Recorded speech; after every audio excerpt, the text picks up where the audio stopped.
دانشگاه امریکا را به چی خلاه اینجا کالج را نخواهیم خوندنی اومده بیم همین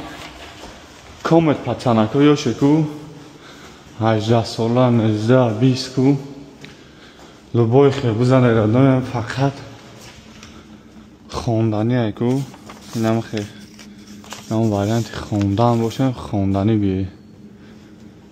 برای که اینجا خوندنی میای تو آینده داری تو پگه میتونی بود میکنی میتونی میلیونر بشه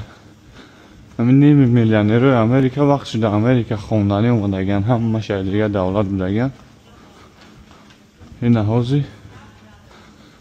میلیاردر یخیرش چی میلیاردر هم شناسی دون اون وقت شده امریکا خوندنی اومدگه در امریکا این از این فوش هیچ تریه